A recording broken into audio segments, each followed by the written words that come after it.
was. It's like the way Aaron looks at me, I can tell there are feelings there. Chile. Hey guys, welcome to Little Blackburn 91.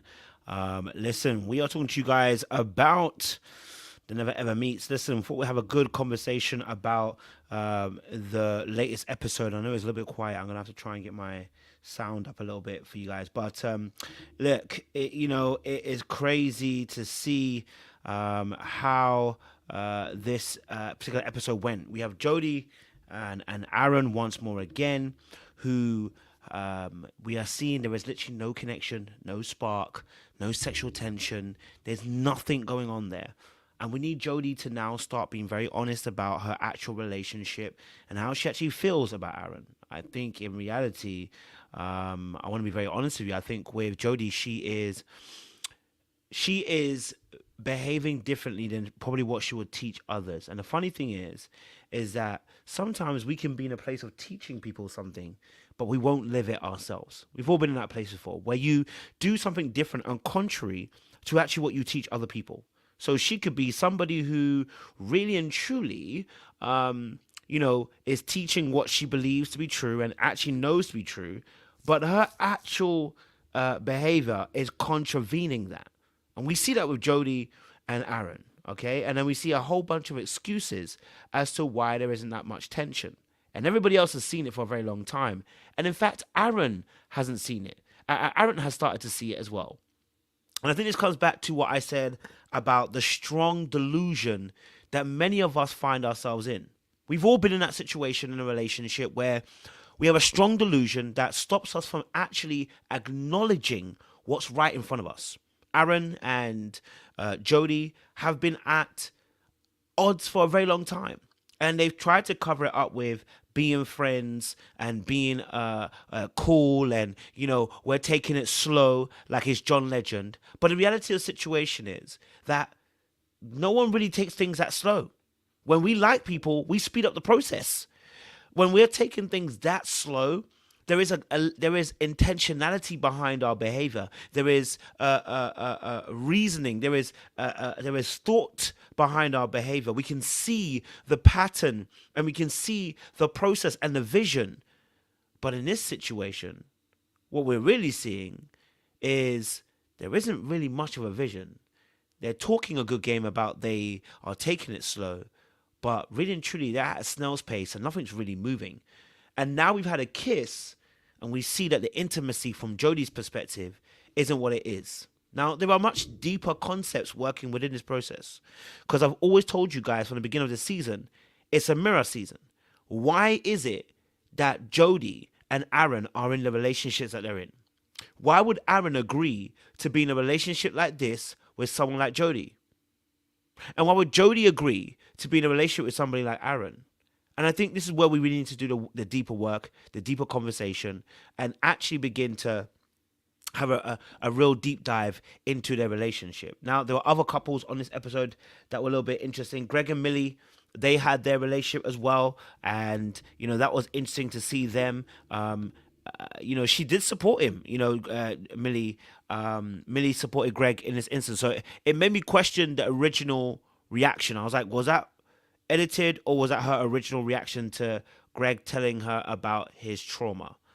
And then we've also got the fact that Greg forgot her birthday, which actually is really symptomatic of being emotionally disconnected. I'll be honest with you, many of us forget birthdays. One, because either your birthday wasn't important yourself, or two, you don't place much importance on birthdays because it requires an emotional connection. It requires emotional capacity. It requires emotional energy. Remembering people's birthdays are never easy, right? So for people who have either never really celebrated their birthday, or secondly, their birthdays were full of disappointment, so they kind of put it to the side, or do you know what it is? They're emotionally disconnected. So remembering someone's birthday requires it to be emotional. You know what I mean? Right? We remember these things because it is emotional for us. And when I say emotional, what I mean is we attach our feelings to what that day actually means.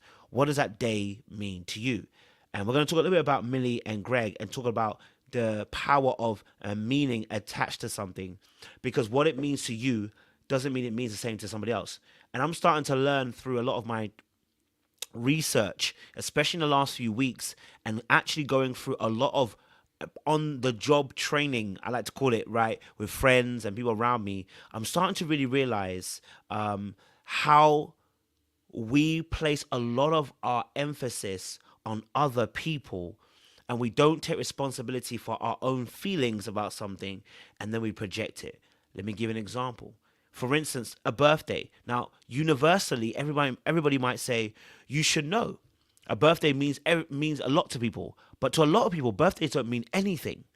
So what can end up happening is you're in a relationship with somebody, Valentine's Day, birthday, Christmas, you've attached a meaning to those days. So when the person then doesn't do exactly what you wanted them to do on that given day, you're like, you don't care about me, you don't want me, you don't want a relationship with me, you don't how can you say you really care about me when you don't respect me on those days? You've attached a meaning to that day and a feeling. And what you've also done is that you failed to do your proper research. Does that person even consider those days the same as you do? Does that person hype up the day the way that you hype up that day?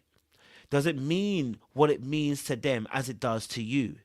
See, when you start realizing you got to take responsibility for your reaction and your feelings, you're going to start realizing the world is going to become a much different place, right? So, for example, and I'll go a little bit deeper on this later on, that meaning of the birthday, all right, rather than attaching a narrative, because what we're going to do is when it means something to us, we attach a story and we say, well, then he or she doesn't care about me. But what you don't realize is you've attached a narrative and a story to the action when you don't know what was in their heart. And it really got me thinking about how God deals with us in a general basis and term as well. Because a lot of times we deal with people based upon our own narrative and our own story and our own understanding of what we've experienced. And then we impute that on people. I do it, you do it, they do it, we all do it. Right? So I'm learning to change my perspective on that and say, this is how I feel. This is my perspective. It does not make it the truth. All right, so we'll go deeper into that as well. Chris and Sandia situation too, that was interesting as well, because we had Chris and Sandia. I think what was really alarming to me was Chris's friend, right? Chris's friend came through and I don't know if he was trying to play a role. I don't know if he wants to get a TV deal. I don't know if that's really him and how he really feels about relationships. Let's hope it's not, because we've got a problem if it is. His line of questioning was problematic for me, right? And because it goes against what Chris and Sandia are actually trying to build. Now, if Chris is trying to build a monogamous relationship and you have a friend that is so hell-bent on letting you know that monogamy doesn't exist, monogamy isn't the one, monogamy isn't for you, monogamy you can't do, monogamy and has such a negative ideal on monogamy, and is willing to share that viewpoint so heavily with the person you're trying to date, it tells me once more again how serious Chris is really about being in a relationship. And now I'm asking questions. This is the second time I'm seeing Chris move a bit crazy. You did it once, now your friend's doing it. I gotta ask a real question. Chris, what do you really want? Then I started realizing, Chris, what kind of mindset do you have? Then I realized, Chris, the Bible says, he who is wise walks with the wise. He who is foolish walks with foolish people. And then you start realizing that, Chris, your influences around you are going to either pull you up by the bootstrap or they're going to drag you to hell. Right? The Bible says bad company corrupts good morale. And I'm looking at your friend and I'm asking myself the question, well, if you really want to be in a relationship, Sandia, you want to start defending your girl to your friend. Guess what's going to happen? You're either going to have to elevate and leave your friend behind, or trust and believe eventually your friend is going to wear on you and it's going to play a role in the dynamics of your relationship. Either your girl's going to hate you, your girl's going to dislike you and dislike your friend, or you yourself personally, right? You yourself personally are going to be having issues, Sandia, because she's always going to be against your friend. And you're going to feel like, that's my friend, I've got to be loyal to him. It only seeks to bring out more further damage.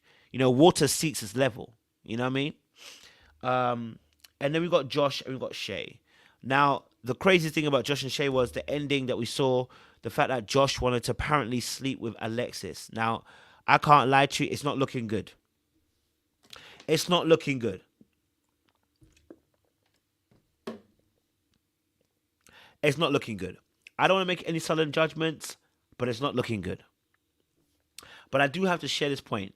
Why is Diamond so heavily invested in interfering in everybody's relationship? Diamond told us that she's not a girl's girl, but she seems to be in everybody's business.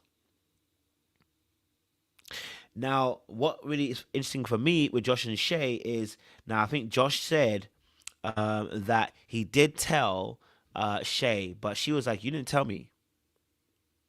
And I'll be honest with you, it's looking a bit suspect. I'm not saying he did anything wrong. I'm saying it looks suspect. Okay. Now, I think the reality of the situation here is that this is where the Bible says, abstain from all appearances of evil. In relationships, sometimes it's not that you did anything. It is where you're based. You see, the soldier that's been commissioned doesn't. The Bible says in I think 2 Timothy or 1 Timothy that a soldier doesn't concern itself with civilian affairs. Another way to say, the Bible says a soldier does not concern itself with civilian affairs. What that means, in a sense, is as a soldier, you got to understand, you got to understand that as a soldier, you got to be careful of where you tread, right? You got to be careful of where you are. You got to be careful of where you go. You got to be careful of where you move to. See, sometimes what people don't realize is that simply by acting in a certain way, being in a certain place, it causes people to speak. That's why the Bible says, abstain from all appearances of evil, right? Now, sometimes we can't help it, but other times we're causing ourselves carnage, okay? All right? So, this situation here with, this situation with Alexis, it could have been just a conversation. It could have been just a conversation. It could have been just a chat. Now, he says that she said she wanted to make it a threesome, and that was a conversation. Now, the problem with this conversation is, did he let Shay know? No, because she don't remember it. Right? Someone like he didn't let her know. The problem here we have with Josh is, he didn't defend himself. Right? He hasn't done his due diligence. And the due diligence would have been him letting Shay know, hey, Shay, can't lie to you. Just had a conversation with Alexis. She's saying, listen, she wants to have a threesome, right? Now, of course, I let her know. I don't think that's what you're really on. You know what I mean? But I wanted to bring that information to you because I wanted to make sure my back is covered so you know what kind of conversation we had. Now we went outside because I didn't want to disturb you. You were asleep, and we had a conversation, right? See, when we don't want to tell the truth, we allow the relationship to have holes in the relationship that the devil can get into. The Bible says, give the devil no foothold in your relationship. Sometimes we allow holes in our relationships and footholds for the devil because we don't want to tell the truth, because we're afraid of how it may look or how it may sound. But in reality, if he had just done that, he would have saved himself a whole lot of issues.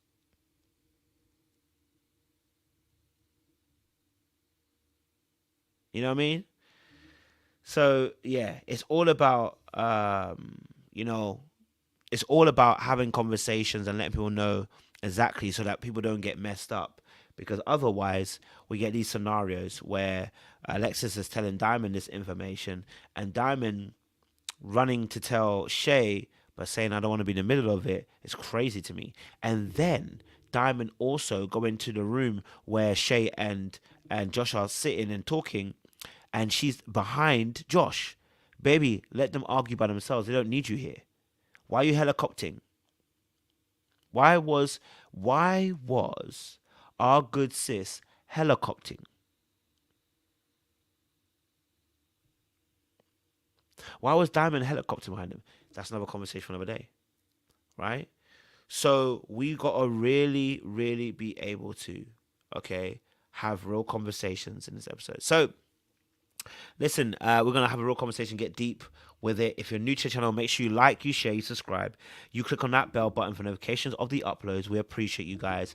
Stay locked and stay loaded. Listen, we're gonna have a real good conversation, okay? All right. So we're gonna start with Millie and Greg, and go deep with them. We'll be here for about an hour. So I want to try and keep it short, succinct, and keep it fresh as well. Okay, so we gonna rock the boat, baby. Rock the boat, baby. Rock the boat, baby. Okay, let me stop that. All right, cool. Let me get into this as well. So let me find a clip I want to play with me. Yeah. Okay, here we go. I don't know why it sounds so low. Hold on. I wanted to just flow. I wanted to. Okay. Let me know if you guys can hear it. Is that loud enough? Can you guys hear the sound? It feels so very low on my end. I don't know if I can't hear anything. So I don't know. Okay, can you guys hear it? What it is. I came into this clear, thing loud vulnerable, real. Okay, it's true. I did. I come in here. To me, it sounds very low. Okay, hold on. Let me see if I can get another. Because I feel like oh, it sounds good, right? Okay, cool. So it's just me. Okay, cool. That means it's just me. I don't know what's going on with my sound, but all right, cool. All right, cool. So let's play a little bit of a clip, and let's kick it off. The storm. Let's go. I kiss them, I hug them, I give them attention. I make them breakfast sometimes. I give them tea too. So when it comes to my birthday and like my boyfriend or a friend that's close to me that doesn't know that hurts. All right, cool. So with Millie and Greg, and I couldn't actually hear a word they're saying. I can't lie to you. I don't know what's going on with my sound. But with Millie and Greg, obviously, the situation there is that we see how we see in a situation how with Millie and Greg there are applied meanings in their relationship, right? We had a very first conversation about trauma.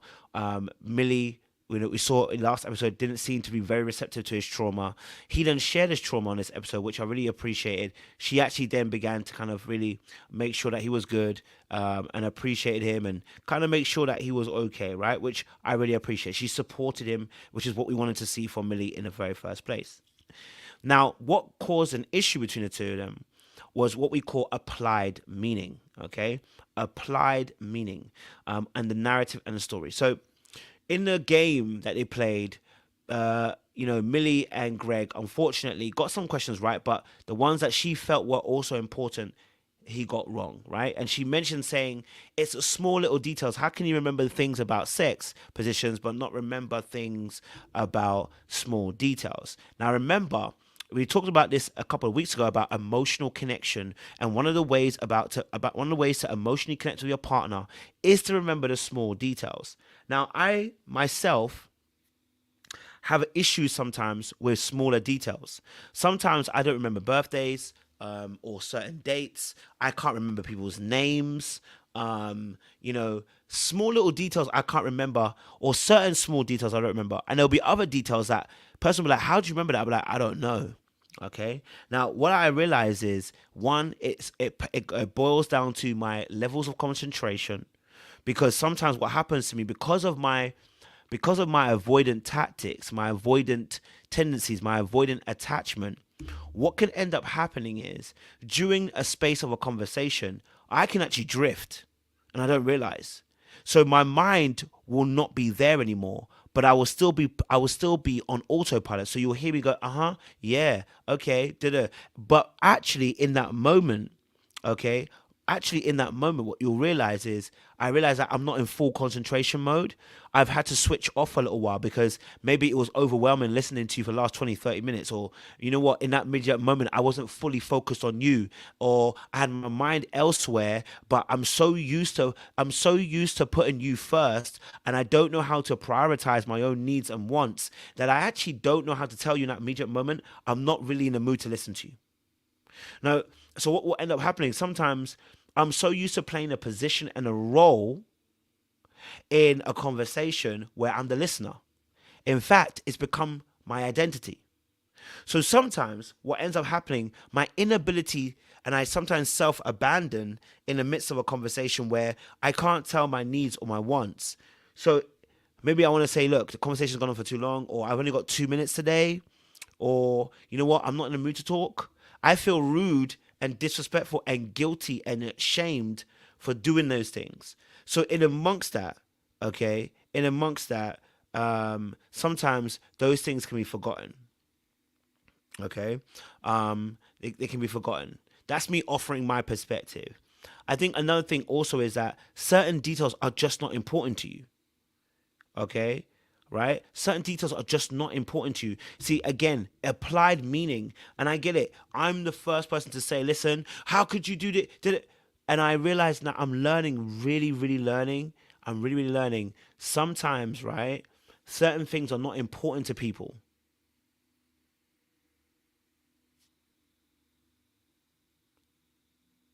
They're not. They're just not that important. So the remembrance of that particular thing isn't important. Remember, these are small details. Birthdays are small details to certain people and bigger details to other people. It is the applied meaning we apply to it. I don't care if you don't remember my birthday. No, birthdays are important to you. They're not important to me. If you don't remember my birthday, I don't give a heck. It doesn't mean that much to me because I don't celebrate it like that. Do you see what I'm saying to you? So before getting into a space, and remember, although they were kind of talking for 3 years, they ain't really been talking for 3 years. They wouldn't be here. If they really were doing something for 3 years, they wouldn't be here. For 3 years, do you know what I'm saying to you? For 3 years, you didn't know you had trauma. They're not, like, do you know what I'm saying to you? So I'm not saying, okay, I'm not saying again, and also, not only that, what have they been doing for the past 3 years on her birthday? Have they been celebrating her birthday in the last 3 years? You get what I'm saying to you? And I can tell you this for a fact because even all the way now, sometimes I forget people's birthdays now. I don't think my battery. Hold on. Let me make sure my phone's gonna die soon. Right? Even all the way now, I don't remember people's birthdays. You know what I'm saying to you? People have to remind me sometimes. In fact, people have been annoyed at me because, like, I'll be like, you've had to tell me like 4 or 5 times because it doesn't register in my brain that way, right? It doesn't register in my brain that way. Sometimes I have to do it like 3 or 4 times. I'm like, okay, I finally got it. I finally remember your birthday, right? I finally remember. Because again, sometimes the importance or the importance placed on it isn't there. So what needs to happen is a conversation. So before you get vexed and before you get angry, okay, before you get to the stage where you want to nuke him or nuke her, okay, right, we have to be letting people know that this day is important to you. So what does it mean to you, right? So here's a conversation that needs to happen. We need to have a conversation, okay, all right? For what needs to happen in this next part is that, hey, look, Millie should come to him. Millie should go to him and say, hey, Greg, look, can I be honest with you? Look, for me, you know, when you forgot my birthday, it really hurt me. You know, when you forgot my birthday, it really hurt me. Because for me, birthdays are really a really important day, right? I don't know how it is for you, but for me, it's a really important day. Okay. And so in future, what I would like to see is that I would want you to remember my birthday, you know, because it makes me feel important. It makes me feel special. Right. Okay. So that's what you say. So in future, again, do you see how the conversation has to be framed? Because if you go into, you forgot my birthday and you don't care about me and you don't want me, you don't but okay, I hear it. I understand what you're saying, but we want to maintain a relationship. And sometimes things like birthdays, certain days, they don't always get remembered. So sometimes when someone does something wrong, we actually have to give them grace. I'm learning this, and trust me, I'm the first person to tell you you should get smoke. Right? I'm the first person. But I'm starting to learn, okay, all right, how certain conversations are had, right? So as Aries has said, I talk a lot. I talk about my B-Day plans too much and about that time for it to be forgotten. I totally understand. you know? And if you are talking about it, again, we still have to give people a bit of grace. And I'm telling you from somebody who you can talk about it for a month. The way I view things at that point in time, the brain switches off. And I'm starting to realize, okay, look, you may need to let them know again. You know what I mean? But I would also understand why you're angry. So here's the thing. Millie has every right to be angry, right? And frustrated and hurt. I'm not asking Millie not to be angry and frustrated. What I'm asking Millie to do is have a conversation, right? So what we got to do, okay, is we now Millie can go to Greg and be like, hey, can I be honest with you? I am a little bit hurt. I'm a little bit frustrated. I am a little bit angry, right? Because, you know, I felt like you forgot my birthday. Now that might not be true for you, but how it feels like is I feel forgotten, right? I feel like I'm not important and I feel like I'm not special. Listen to what I'm saying to you. I feel like. This doesn't mean it's the truth. How you feel isn't the truth. How you feel is based upon your experiences, your perception, your attitude, and your beliefs, right? And how you see something doesn't mean it's the actual truth. So what I'm learning to do is that I don't put it on people. You get what I'm saying to you? I don't pull it on people. So what I need to do, first and foremost, is to let you know that there's a conversation there, right? A conversation letting you know what this means to me and how it made me feel and what I want to see next time. So now if Greg is in love with this woman and he forgets her birthday next year, yeah, we got a bigger problem. Because how you forget? Right? Now we got a bigger problem. See, so that's how we should operate. Okay? So yes, and that's the thing. Benita's absolutely right. Then what? And step 4 is strategy. So let me just put this down.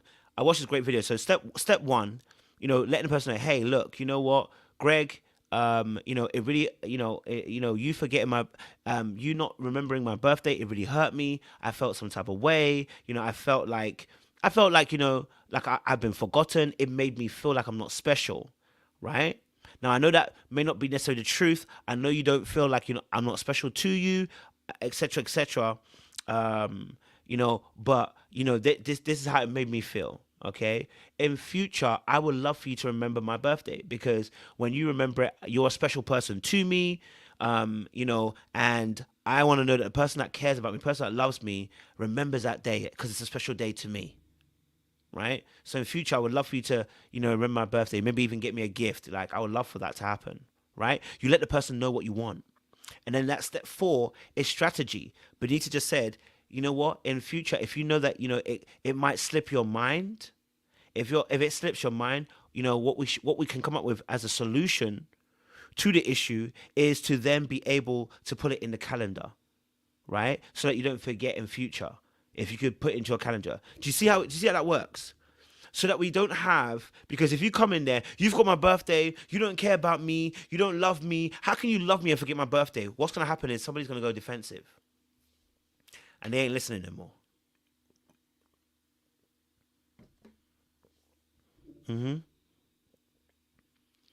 So that's how we solve those kind of issues, right? Really important how we solve those issues. Let's move on.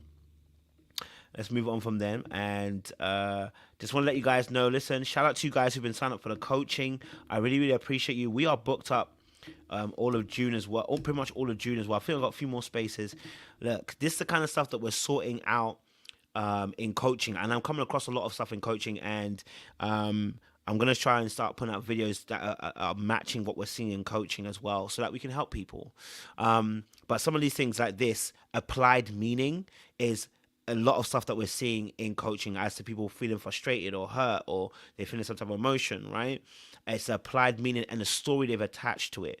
And so, you know, if this is something that you're going through, if you feel like you're in a relationship right now or you're single and you know what, you like to have a narrative or a story that goes, then listen, I'll be honest with you, reach out to me, sign up for the coaching while we can, and click on the link down below in the description box. We're not charging again. We're not charging a particular fee.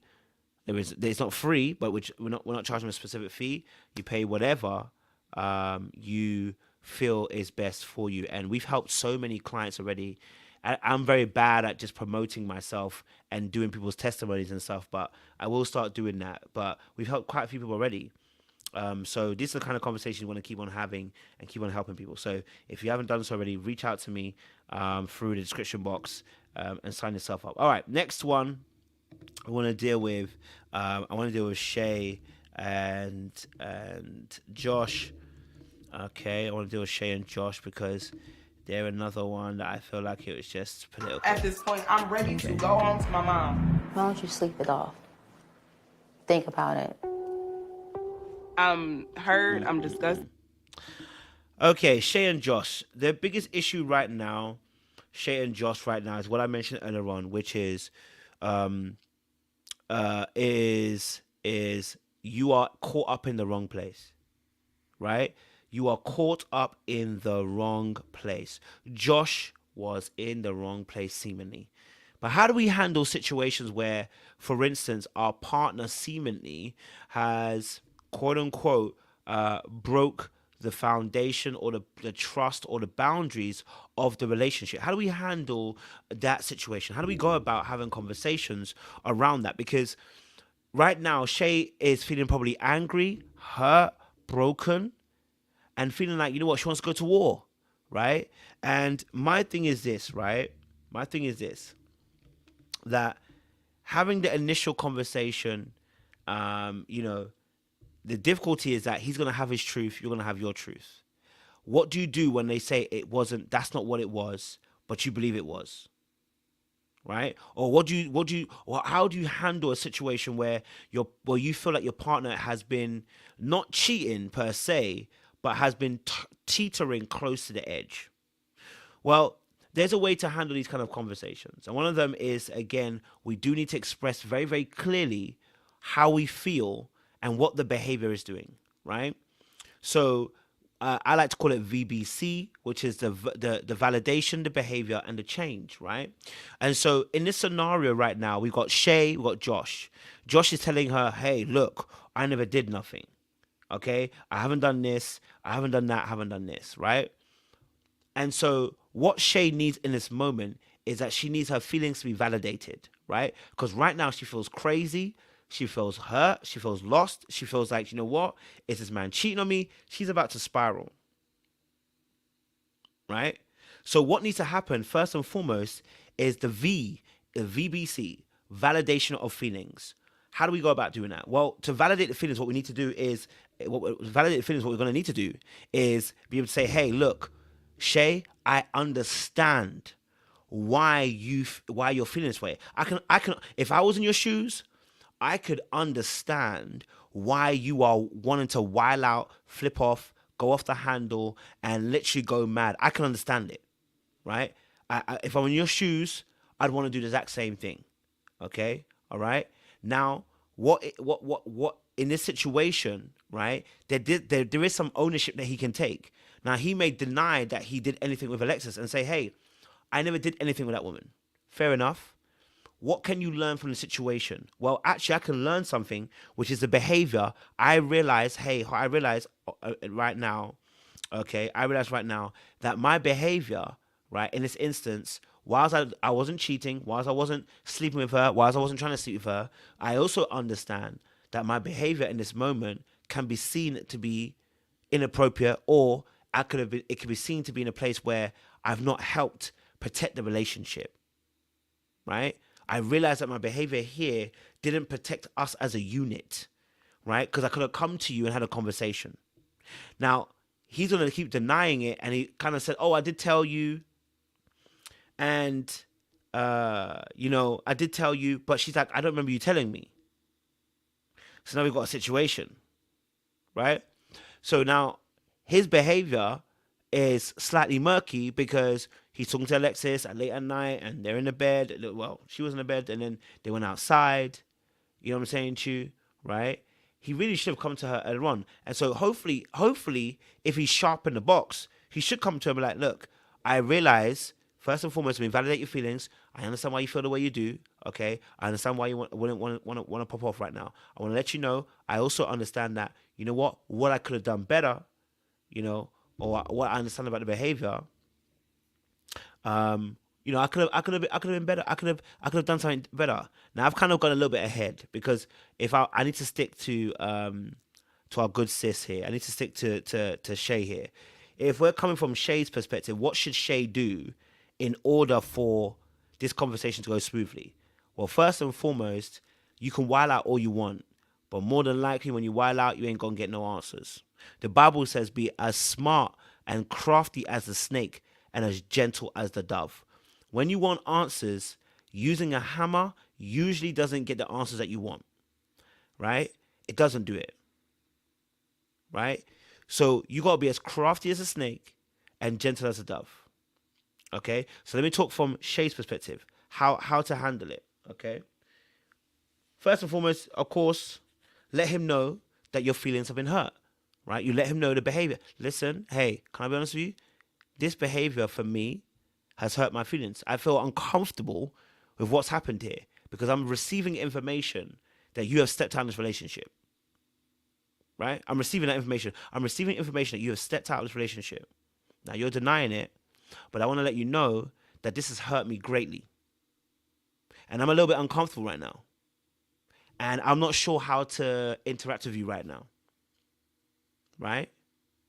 So it's letting the person know that you're uncomfortable. This is how you feel. And this situation, due to what's been told to you, you are now in a place where you're not fully 100%. And that takes vulnerability, right? Because usually what will happen is we are willing to fly off the handle. F you, F this. If you cheat on me, I'm telling you now, it's over. Daga, daga, daga, daga. We've all been in that situation, right? Where our first motive is to go to anger. But why do you think you're going to anger? Well, because your boundaries have been violated, which is fair. Because anger is a way of protecting ourselves, okay? All right? Anger is a way to protect yourself. But the reality of the situation is, if you go in with anger and you let the anger lead you, your narrative and your story will also lead you. Whatever you have as a subconscious story and narrative, and you heard her lead with it when she was saying, oh, I don't trust people, and this is why I don't trust people, daga, daga, daga. Now your story is leading you. Do you see what's happening here? And when your story leads you, if that person is a liar and a manipulator, they've heard your story. They now know, right? They now know what story you're running with. You've given them the answer. So you need to remain calm, right? You need to remain calm. Now, sometimes that means stepping away from the conversation. And let me come back to this conversation. See, in you stepping away and being quiet, sometimes that's where the carnage really happens. The other person's like, wow, she's a bit too calm. She's a little bit too quiet. What do you mean she's going to step away for a few minutes? Rah, rah, rah. Now, you may be thinking, oh, if I don't say nothing now, he's going to come up with some more lies. Yeah, but you see, and what you don't realize is you're thinking about them. You need to think about you. You need to be calm. You need to be collected because you need to listen. The answer is in the listening. The answer is not in you saying a multitude of words. A fool speaks in a multitude of words. The wise are in the listening. So you may think by jumping ahead and being like, I don't give him no time to come up with no lies. I gotta catch him out. You're gonna catch yourself out. Because now you're vexed, now you're angry, now you're hurt, you're easily twisted. And you're not paying attention and you're not listening. Right? You're looking for the gotcha moment. And the problem with that is you're not going to be able to be in that space appropriately to listen to actually what he's actually saying. If you want to catch somebody out in a lie, you need to listen well. Right? You see, a lawyer that goes to the stand doesn't get angry. A lawyer that goes to the stand is very meticulous and calculated and dissects. You need to be the same. So the first thing you want to do is remain calm, but let the person know that you are frustrated, you are hurt, you are, shell-shocked by the information that's come your way. Then ask them, from your perspective, what's the story? Always invite the other party into sharing what's the story without being without making it a defensive situation, without attacking them, without saying they've done something, without judging them or apportioning blame or making a judgment on them straight away. Slow it down. Okay? Slow it down. Give that person the opportunity to voice what they're saying. Invite them to share their story. You see, because it's in the story that if they are lying, you'll catch them out. Because the more they tell their story, the more the lie has to come in. Do you see what I'm saying to you? Right? So take your time. Because there's questions because when we get angry to that point, it's after we finish a conversation, we're like, I wish I asked that question. Oh, I wish I asked that question. I wish I asked this question. You know what I'm saying to you? So it's important to remain calm, but state how you feel. Absolutely. State how you feel and what information has come to you or behavior you've seen that makes you feel uncomfortable. Right? Okay? That makes sense. I get it. Right? I get it.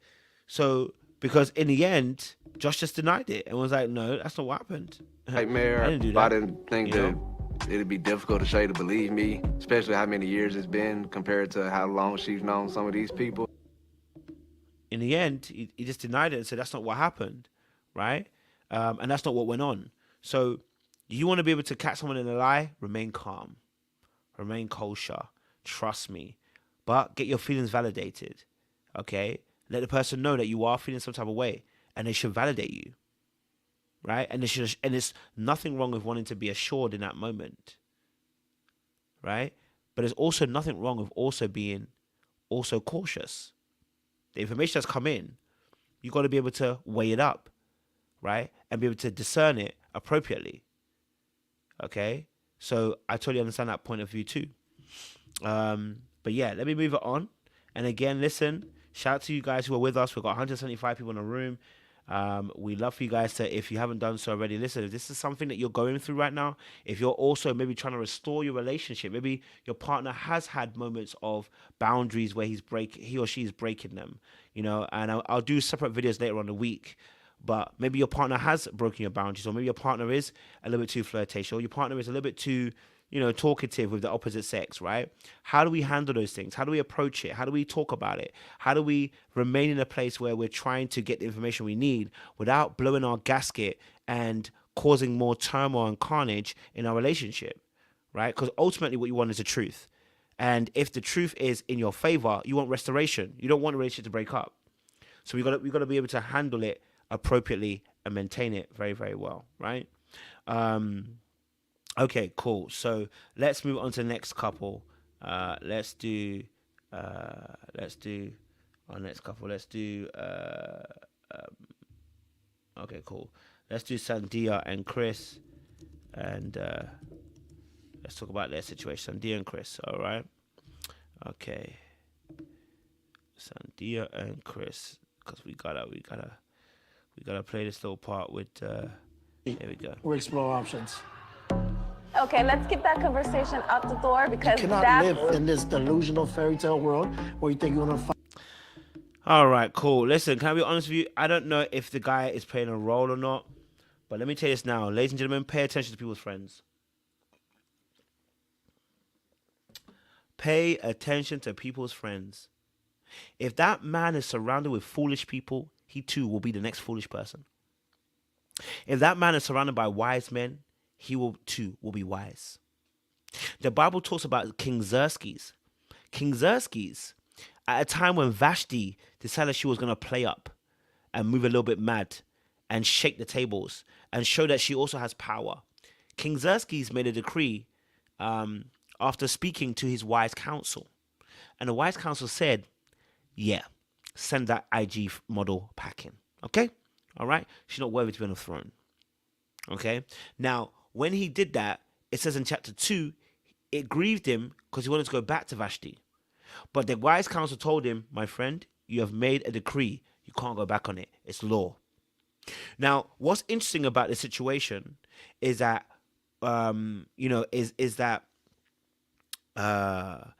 the wise men spoke to King Xerxes and influenced him. So now it's safe to say that birds of a flock fly together, right? Or birds of a flock fly together, right? But the Bible says bad company corrupts good morale, right? So a good company will obviously inevitably corrupt good morale. It will increase it and make it more abundant, right? Because people are going to hold you accountable. So the fact that Chris brought this friend tells me he's unserious or he's self-aware is very much lacking. Why would you bring somebody who doesn't believe in monogamy, who doesn't believe you believe in monogamy, who's willing to say that, you know what, you need to be focused on the sex, not the relationship, yet you want to be a lover boy, yet you want to be in a relationship, yet you want to be somebody who wants to be loved? It's given you're not serious about this relationship. Or it's given that you lack wisdom to understand that this kind of friend that you bring to the table shows a lot about you. Right? So for me personally, when I'm looking at the situation, I'm going, yeah, this thing that Chris did was problematic. The friend that came to the table, unfortunately, was one that had almost a misogynistic energy, almost it felt like, right? I'm not going to say he was. It felt like. But in reality, what really was taking place was, it sounded very red pillish. Right? It's very much given red pillish.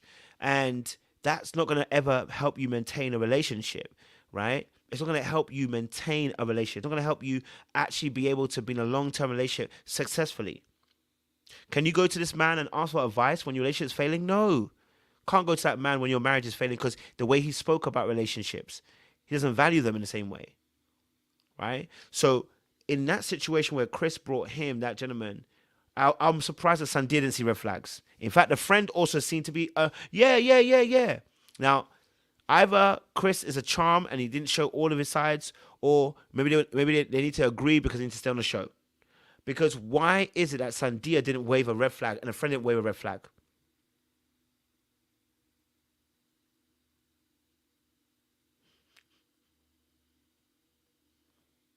Right?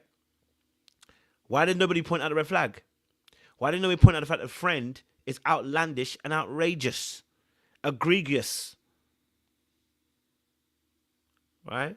So I think that's also interesting as well. See how her friend didn't necessarily call it out, and she didn't call it out. I was like, this you don't have very good people that are watching, right? Your friend was so easily impressed by him. I'm like, you don't have friends that are watching. You don't have friends. This is why you're gonna end up in a situation, because your people around you should be going, baby girl, this ain't it. Your friend around you should be going, did you hear how his friend spoke about relationships? This is what your friend says. Did you hear how the friend spoke about relationships? That will be you in a couple of years' time. Right? Instead of the friend having foresight and seeing, going, actually, my friend shouldn't enter this relationship, she's there clapping and enjoying. I said, listen, if you don't have good friends that back you now, they won't back you later. You'll be in your marriage, and that friend of yours will be of no help, no use, no value. You know what I'm saying to you? So, yeah. It's crazy, that one situation. I can't lie to you with Chris and Sandia. All right, let me move on to the last one because my time is running and I want to make sure I get it in the time.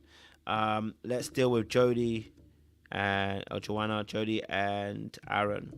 Okay. Now, Jody and Aaron are very interesting because they are mirrors of each other. Okay. Hold on. Sorry. Let me come back. I need to find a clip. Let me find a clip because I want to see. Okay, here we go. Okay. That's what you're supposed to do. Besides that, though, how did you feel about the way she was interacting with you? Now, shout out to Chris for letting old boy up on game as well, right? I wanted to say this first and foremost, that Aaron is someone who, unfortunately, I feel potentially was probably emotionally neglected. Can't lie to you, right? I think Aaron was a little bit emotionally neglected. I feel like he may have been left behind. I feel like he may have not had the best relationship with his father in the way of emotional connection, because there's no reason for him to be around Jody. She's showing all the signs that she don't want you. But he's not reading it like that. He's reading it because he wants to save her. You heard what he said. He said, oh, look, I promised myself I come on the show that nothing's going to depart us from the situation. I'm not going to let nobody get into my ear. You know what I mean? I'm going to make sure that we stay together and put da-da-da-da. When we come into the show, I said, okay, look, can I be honest with you? Why are you so wanting to be on somebody who isn't necessarily on you? And then when seeing his father come on the show last week, it made more sense. You had a dad that's so smooth, a bit of a player. You probably envy that smoothness that he has. You want to be like him. But at the end of the day, was your father able to emotionally connect with you? Because the best players usually are the men that are not necessarily very good at emotionally connecting. What I mean by that is that they're not very good at maintaining emotional connections in the way of a healthy relationship. They can do one or two things, but that's how they fool people. And those people who are not also very well versed with being emotionally connected to themselves, all right, and other aspects of emotional connection usually get played by the type of man that his father probably was, right? You saw how he handled Jody with such smoothness and ease, and such simplicity. And the reality of the situation is, right, I wonder if the dad was a bit of a rolling stone in terms of, being free and enjoying himself and, leaving our good boy alone to kind of fend for himself emotionally, right? Now, what we see with Jody and Aaron is that, Jody is keeping him there for a reason. Why? Well, in reality, too, she hasn't dealt with her own emotional wounds herself. She hasn't dealt with her own emotional wounds. And because she hasn't dealt with her emotional wounds, right, she has chosen somebody that she has control over. Somebody that will not emotionally threaten her. Somebody that will not somebody who won't pose the sexual threat to her that she wants. Right now, she's in a season where she just wants to be comfortable. Right now, she probably doesn't even want a man right now. Right? Aaron's the best one for her because he will not push too well. I mean, he did, but he shouldn't push too many boundaries. But also at the same time, right, his demand of her is very low. Right? And his inability to express his needs and wants means that she can dance in the gray area. They went on a date and she ended up kissing him. Okay? Oh, sorry, he ended up kissing her. But by the end, she didn't feel nothing. Right? She didn't feel anything. And the reality of the situation is because partly she doesn't fancy him and is not attracted to him. Okay, the coochie gonna be dry. Okay, all right. And because she doesn't fancy him or find him attractive, she's finding it hard to connect. She's finding it hard to override any of the shortfalls that she might have to connect. So now they're in a situation, okay, all right. Now they're in a situation where he himself is now chasing her. And that's an ego validation situation. See, some people are so emotionally wounded, they're just happy to have somebody desire them. They're just happy to have somebody want them. They're just so happy to have somebody chase after them. They're so happy to have somebody who just wants them. It feels good because they've lacked that. They've lacked that. Right? They've lacked that.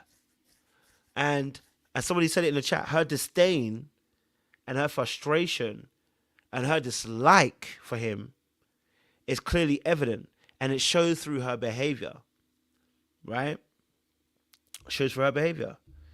And, for her to get to a point where she's like, where he said, obviously, he liked the kiss, he thought it was good. I'm like, is he in a state of delusion? How are you not realizing the kiss wasn't that amazing?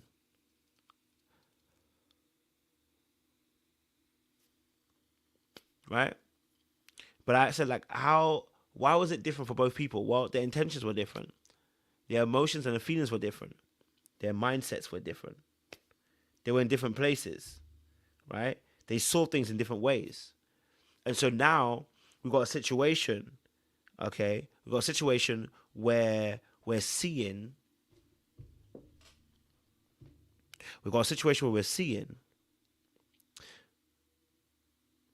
Jody mistreat him and mishandle him. All right? And so I'm looking at it going, Aaron, why are you sitting there still? Why are you still defending her? And it's like, who couldn't you save that you're trying to save her? Who could you not save, Aaron, that you're trying to save her? Is it yourself? Is it your mum? Is it your siblings? Who could you not save because you're trying to save this woman? Right? Who did you not have power over that you're trying to have power now? A loss of power, we try to find that power elsewhere. Right? So in that respect, something happened that made him now be in a position where he is a Build-A-Bear Boo, above the builder, trying to save somebody.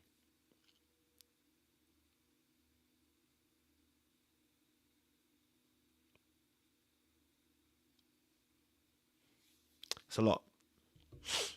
So yeah, I looked at it and I was like, okay, there's a lot of work that he probably needs to do. Because it took this many episodes to get to this point where he now finally realizes, actually,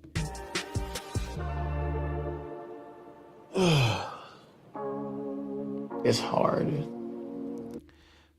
And my last kind of point to this is that many of us repeat patterns in our adulthood that we had in our childhood. The lack of a care and attention and desire from Jody is probably a familiar energy he's received as a kid. That lack of care, lack of desire, lack of real person really trying, that person's close but never reaching, right? It's always a little bit step too far.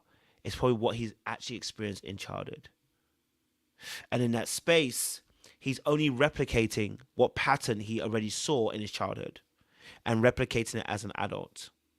And until new information and new knowledge comes into and floods his mind, he'll continually do according to the pattern that he was taught.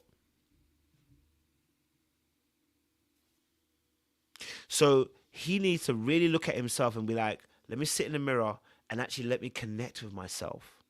Let me discover what my wants and needs are. Let me discover who I am. Let me discover what I want and like and dislike, right? Let me get myself in check and in order.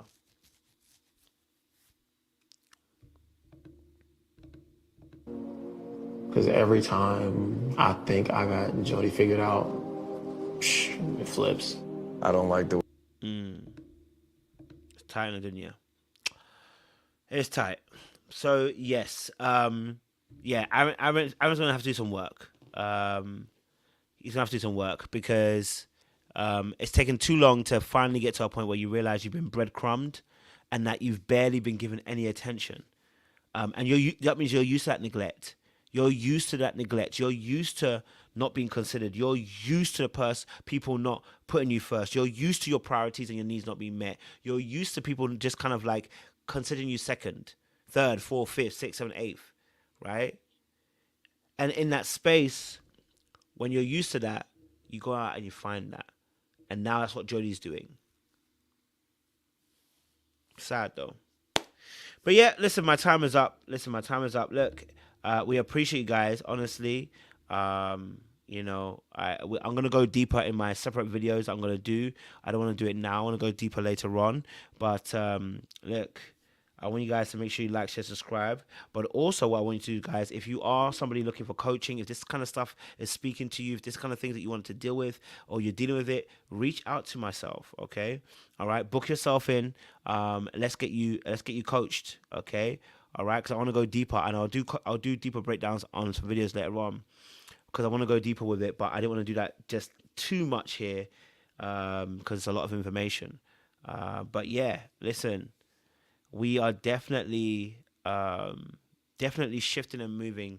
And I want to also just kind of also put this out here, guys, as well, like, because I'm going to be starting, man, it's crazy.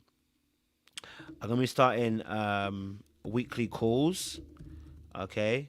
I'm going to be starting some weekly calls on Patreon, I guess on Zoom. I should say. I'm going to be starting weekly calls. And what that's going to be is every week, I think I've done it. I'm going to be on Tuesday morning, going to be breakfast calls. It's going to be like about 7 a.m. for EST times, 12 o'clock lunchtime for those in the UK. I'm going to start doing a weekly call. And what that's going to be, I don't want too many people. I want specific number of people. It's going to be select few. I don't want to have too many people for this. And what it is going to be is I'm going to be breaking down coaching certain topics. So like emotional neglect, emotional connection, boundaries, silent anger, relationship conflict, and stuff, etc., right? So we're gonna have weekly calls, and I've got I'm gonna have next 3 months kind of booked out, and have 3 different topics for each month, right? So 1 topic for each month, and each week I'll be having these calls with a select few of people. So if you're interested in this, I'm gonna put a little post up on our community page. If this is something that interests you, I want to gauge how many people I want to get in. I've got a specific number I want to work with, so I don't have too many people. But I have a select amount of people, so you'll hear some more about this tomorrow as well when I do some more videos and stuff. So look out for it as well. But I really want to be able to hopefully help as many people as I can. And shoot, we need to get paid. Okay, so this ain't free no more. Okay, the knowledge I've got is not free no more. Okay, all right. So listen, make sure you guys like, share, subscribe. Click on that bell button for notification of uploads. We appreciate you guys. Stay locked, stay loaded. We'll see you again very, very soon. Appreciate you.